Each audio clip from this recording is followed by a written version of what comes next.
Hello ହଁ ସାଙ୍ଗମାନେ ଭିଡ଼ିଓକୁ ଦେଖିବାକୁ ଚାହୁଁଥିଲେ ସେୟାର ଆଉ ସବସ୍କ୍ରାଇବ୍ କରନ୍ତୁ। ଆଜି ମୁଁ ପୁରୀ ବେଳାଭୂମିରେ ଅଛି। ଆପଣମାନେ ବି ଯାଇଥିଲେ ଆସିଲେ ପୁରୀ ବେଳାଭୂମି ଦେଖିପାରିବେ। ଚ୍ୟାନେଲକୁ ସବସ୍କ୍ରାଇବ୍ କରିନାହାନ୍ତି ସବସ୍କ୍ରାଇବ୍ କରନ୍ତୁ, ଦେଖନ୍ତୁ।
ପିଲାମାନେ ସବୁ ମନୋରଞ୍ଜନ କଲେ।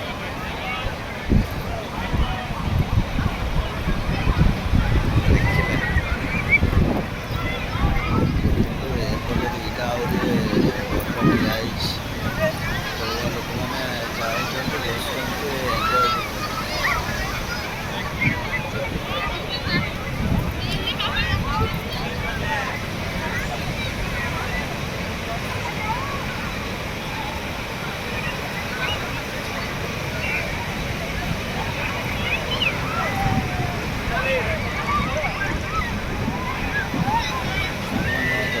ଦେଖିକି ଖୁସି ଲାଗୁଥିବ କେମିତି ଆମେ ଯାଇକି ସମୁଦ୍ରରେ ପୁରୀ ବେଳାଭୂମିରେ ଗାଧେଇଥାନ୍ତି। ଏଇଟା ଦେଖି ସାରିଲା ପରେ ବି ଲାଗୁଥିବ ଆଉ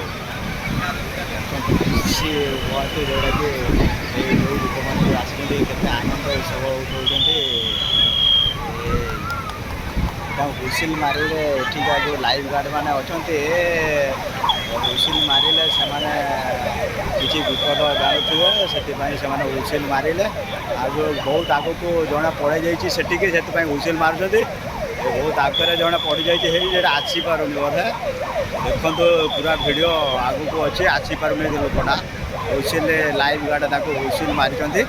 ଦେଖାଯାଉ କ'ଣ ହେଉଛି। ସେ ପିଲା ବହୁତ ଚେଷ୍ଟା କରୁଛି।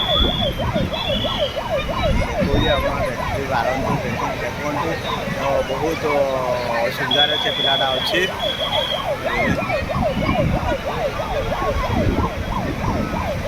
ସେ ପାଣିରେ ଏତେ ଦେଖାଯାଉନି, ଢେଉଟା ବଡ଼ ଢେଉ ଆସୁଛି ତ କ'ଣ ହେଉଛି ଦେଖାଯାଉ। ସିଗ୍ନାଲ ସବୁ ଏମର୍ଜେନ୍ସି ସିଗ୍ନାଲ ଦେଇଛନ୍ତି। ବୋଧେ ସେ ପିଲା ପଳେଇ ଆସିଲାଣି ଜଣାପଡ଼ୁଛି, ପରେ ଆସିଲାଣି ଲାଗୁଛି। ବହୁତ କଷ୍ଟରେ ଆସିଥିବ। ଏ ପଳେଇ ଆସିଲେଣି, ତିନିଟା ପିଲା ଆସିଲେଣି ଯେ ଲୋକମାନେ ସାଇରେନ୍ ଦେଲେ ଲୋକମାନେ ବାହାରକୁ ପଳେଇ ଆସିଗଲେଣି। ପ୍ରାୟ ଲୋକ ସବୁ ବାହାରକୁ ପଳେଇ ଆସିଲେଣି। ସବୁ ଧରି ସାଇରେନ୍ ପରେ ସବୁ ଲୋକ ବାହାରକୁ ପଳେଇ ଆସିଲେଣି। ଯେଉଁମାନେ ବି ମୋ ଭିଡ଼ିଓ ଦେଖୁଛନ୍ତି, ଯେଉଁଦିନ ବି ବେଳାଭୂମିକି ଆସିବାରେ ସାବଧାନରେ ଗାଧେଇବେ, ଏଇଟା ମନେ ରଖିଥିବେ।